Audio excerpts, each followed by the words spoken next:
오늘도 값없이 베풀으신 하나님의 끝없는 은혜를 누리며 승리하는 꿈일의 모든 분들이 되기를 소망합니다.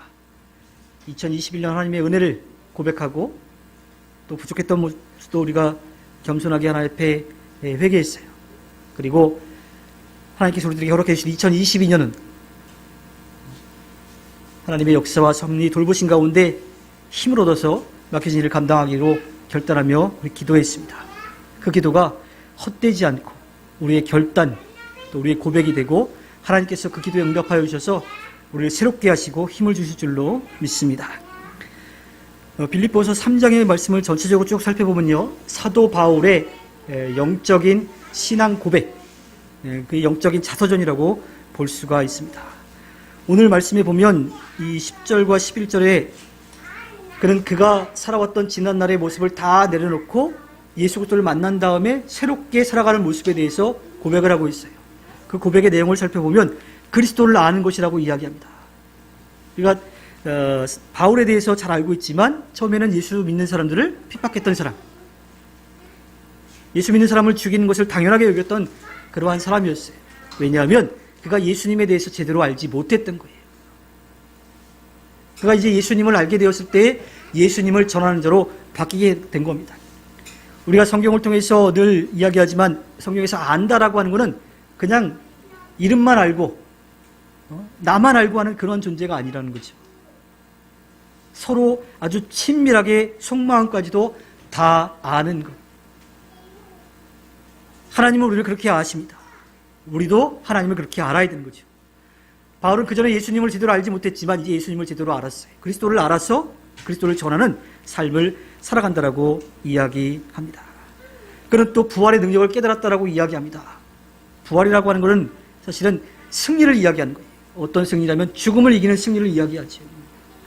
우리 기독교에서 상징적으로 사용하고 있는 십자가, 우리 십자가는 빈 십자가예요. 빈 무덤과 함께 빈 십자가예요. 왜? 예수님은 십자가에 고난을 당하셔서 죽으셨지만 그 죽음으로 끝나지 않고 다시 살아나셨기 때문에 승리의 십자가, 그래서 비어있는 십자가, 부활을 이제 이야기하는 겁니다. 부활은 다시 일어나는 거예요. 다시 새롭게 세워지는 겁니다. 넘어졌지만 다시 일어서는 것. 예수님이 죽음을 이기시고 승리하셨기 때문에 바울은 그가 고난을 당하는 그 과정 가운데에서도 다시 일어설 수 있다고 하는 것을 분명하게 깨달았다는 거죠. 그것을 깨달으니까 또 바울은 그분의 고난에 함께 할 수 있다고 이야기합니다. 사실 이거 힘든 일이야 라고 이야기했을 때 그 힘든 일을 같이 하려고 하는 사람들이 얼마나 될까요? 남자분들 다 군대 다녀오셨는지 제가 정확히 모르겠는데 좀 힘든 데 가려고 그러면 해병대, 특전사, UDT 이런 데서 지원해서 가죠. 저도 군대 지원해서 갔다 왔습니다. 근데 그렇게 힘든 부대는 아니고 그때 이제 해군에 지원해서 이제 갔었었는데 힘들다라고 하는 것을 알고 거기가 좋다고 막 가는 사람들은 그렇게 많지 않을 거예요. 아주 특별한 경우만 가는 거죠. 그런데 이거는 군대를 가서 그렇게 힘겹게 훈련하는 그런 과정이 아니에요. 죽을 수도 있는 그 고난의 과정인데 바울은 그 고난의 과정에도 함께 할 수 있다고 하는 거예요. 왜? 부활에 대한 소망이 있었기 때문에. 그 부활에 대한 소망은 예수 그리스도를 알았기 때문에 그가 그 소망을 갖게 되었다고 하는 것을 오늘 말씀에서 분명하게 이야기하고 있습니다. 사실 믿음의 사람에게 있어서 바울이 가진 그 세 가지의 신앙의 고백은요, 다 이룬 거예요. 그 이상 필요하지 않습니다. 왜냐하면 예수님을 알아서 부활에 대한 소망이 있으니까 이 땅에서 삶이 힘들지가 않아요. 어려운 일들도 있지만 그 어려움이 그것으로 끝나지 않는다라고 하는 것을 분명히 알기 때문에 모든 것을 다 갖춘 것과 마찬가지였습니다. 그런데 바울은 이어서 고백하지요. 자기의 연약함, 자기의 부족함이 있다라고 하는 것을 이야기합니다. 그는 왜 부족하다고 느낄까요? 자신이 살아왔던 그 지난 날을 생각해 보았을 때 그는 모든 것을 다 갖춘 사람이었어요. 예수님을 만나기 전에 이미 그 당시에 유대인으로서 인정받는 그러한 사람이었습니다. 자랑해도 괜찮을 만한 그런 사람이었어요.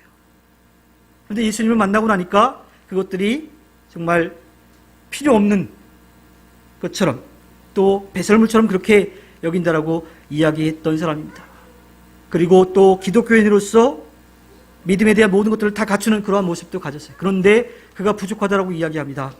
왜냐하면 우리는 언제나 넘어질 수 있는 존재이기 때문이죠. 어느 누구도 완전한 사람은 없어요. 한번 실수를 하고 나면 그 같은 실수를 반복하지 않으려고 노력을 하는데 완벽하게 그 실수를 또 하지 않는 사람은 없습니다. 바울은 그것을 분명하게 알고 있었죠. 자신이 가야 될 길이 어디인지를 알았고 그 목표를 향해서 끝까지 달려나간 겁니다. 그 달려나가는 동안 이 정도면 됐다 싶은 그러한 어려움들을 이겨내면 그 다음에 끝날 거라고 생각하는데 끝나지 않는 거예요. 계속해서 그 고난이, 그 어려움이 닥쳐오기도 하고요. 그보다 더 힘든 어려움이 닥쳐오기도 하지만 때로는 그보다 훨씬 약한 그 고난에 또 그 시험에 주저앉아 넘어지고 마는 경우도 있습니다.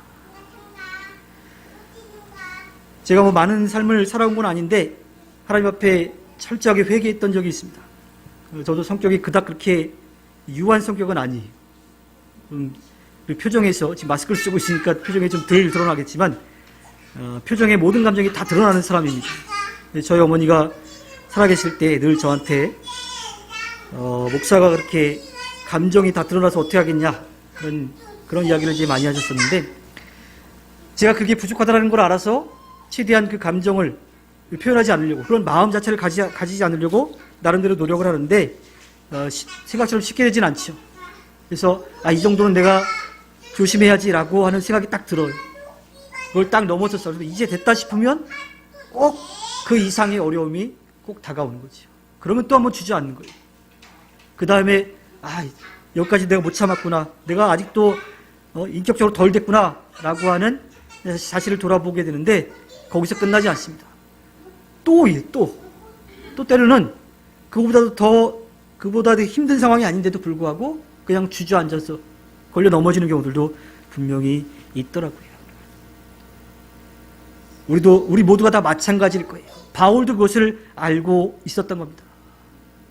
그가 세상의 어려움에 혹은 자신의 부족함 때문에 주저앉게 될 때도 있을 텐데 그때 자신은 혼자 일어서는 것이 아니라 하나님께서 그를 도우시고 일으켜 세우실 것을 믿었던 거예요. 그래서 자기의 부족함을 알고 하나님께 의지하는 삶을 살아갔던 거죠. 넘어져도 다시 일으켜 세우실 하나님을 바라보고 나아갔던 겁니다. 우리는 이만하면 됐지.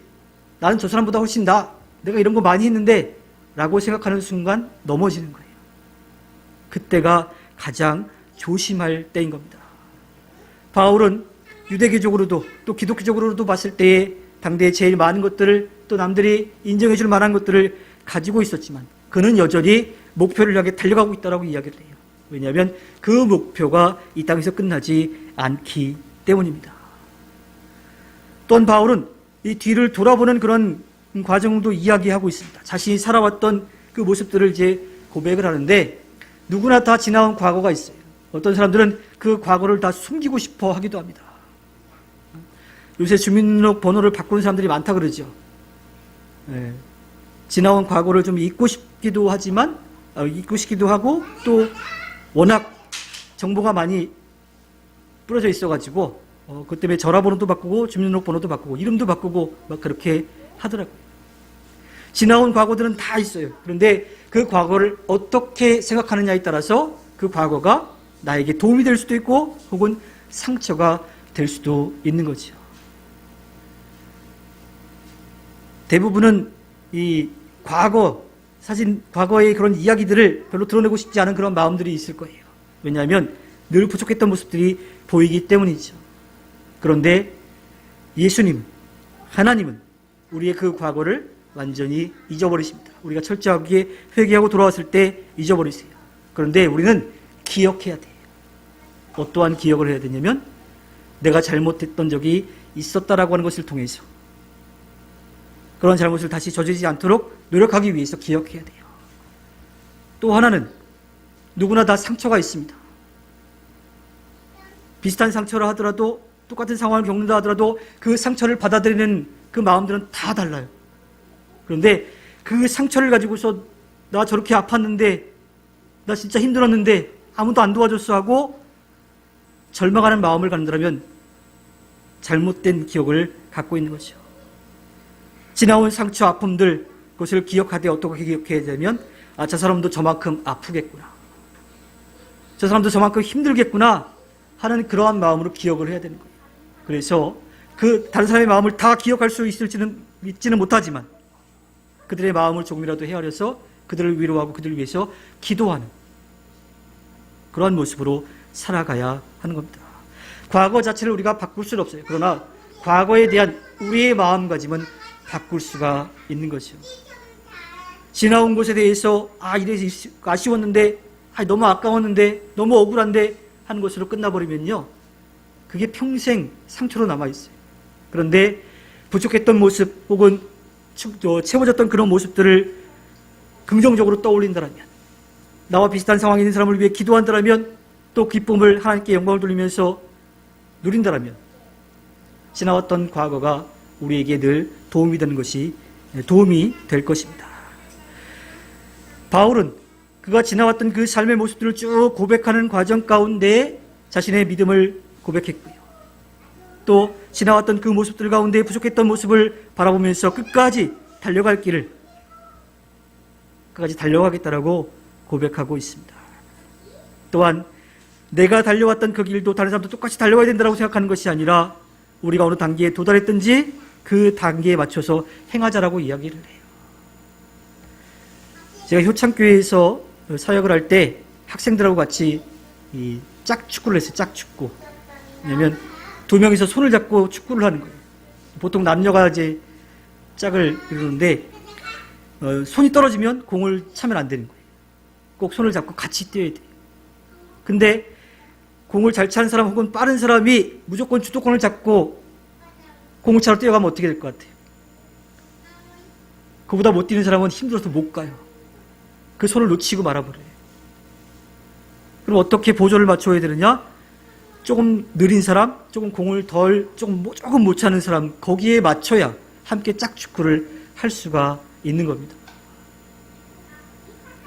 바울이 가지고 있던 많은 것들, 그런 것을 내세우지 않았고요. 그가 가지고 있던 것들에서 함께 섬기는 사람들, 그들의 눈높이에 내려오는 모습도 가지고 있었습니다. 가진 건 많았고 목표를 향해 끝까지 달려가고 있지만 자기 혼자만 가는 것이 아니라 같이 함께 나아가는 모습이 바울에게 있었던 겁니다. 우리 꿈이 있는 미래교회 모든 성도님들, 믿음에 있어서 누구에게도 밀리지 않기를 소망합니다. 또 하나님께서 주신 그 은혜를 우리가 충만하게 누리고 그 은혜를 나누며 살아가기를 소망합니다. 그러나 여기가 끝이 아니라는 것을 기억하고 우리가 달려갈 길을 마칠 때까지 끝까지 달려나가는 우리 모두가 되기를 소망합니다. 그리고 함께 더불어서 발맞추어 나가 하나님 앞에 기쁨을 드리는 꿈이 있는 미래교회 모든 분들이 되기를 소망합니다. 바울이 고백하는 것, 이것이 우리의 고백이 되기를 원하고요. 2021년을 이제 마무리하고 2022년을 시작하게 되는데 오늘의 말씀을 한번 기억하면서 2022년을 달려가고 또 2022년을 마무리하는 그 단계에 그렇게 살아왔는지 한번 돌아보면서 다시 한번 결단하는 우리 모두가 되기를 주님의 이름으로 부탁드립니다. 우리 기도하겠습니다.